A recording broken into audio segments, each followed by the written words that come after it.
Mga kamaster, magandang umaga na naman. Ito pong yung lingkod, DP Talilimas na Mini ay magbabahagi po sa inyo.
Nasabing apat na naglalaban-laban.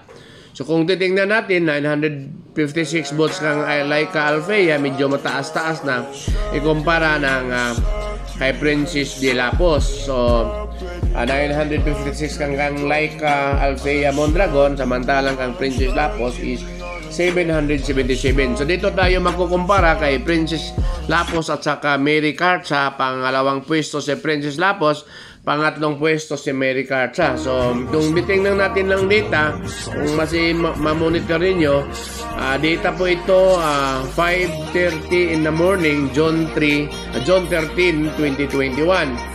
So kung titingnan natin, 596 ang boto ang views kay Princess Lapos at may 627 views si Mary Carcha. So lamang si Mary Carcha in terms of views.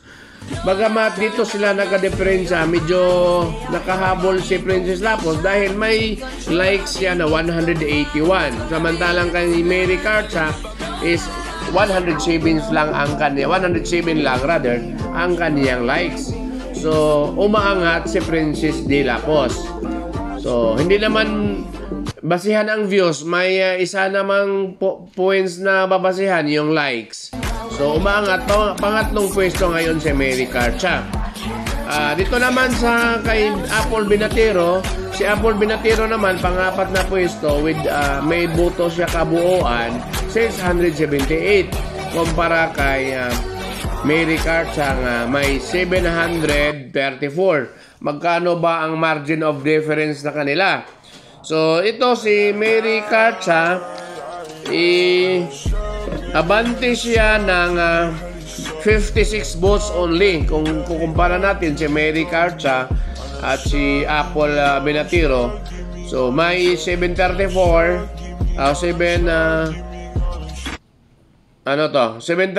kay Mary Carcha, samantalang kay Apple Binatero is 678. So ano ang mangyayari dito kapag si Binatero makakakuha ng 57, makakampanya pa ng additional 57, so sila ang maglalaban-laban.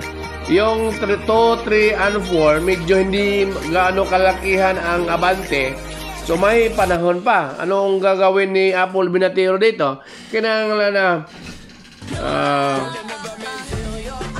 hataw siya ng kampanya, parang mauungusan niya ang dalawa, si Princess de Lapos at saka si Mary Carcha.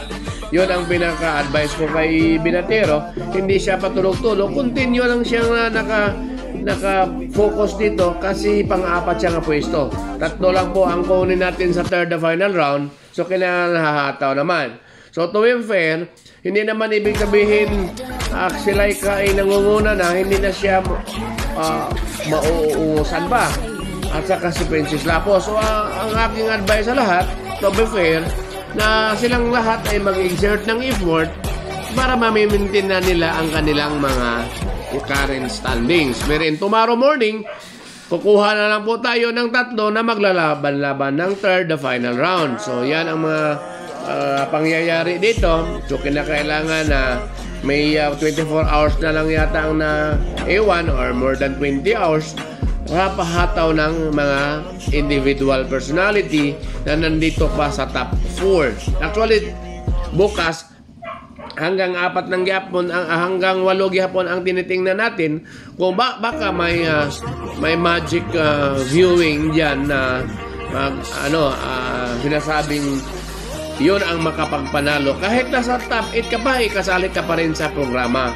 So, wala nga sinasabing hinto-hinto, mag-exert ka lang ng effort kung gusto mong masali ng top 3 so bukas. So yan po ang huling ma-update ko sa inyo. Sana po ito talaga ang timpalak, may mananalo, may matatatalo.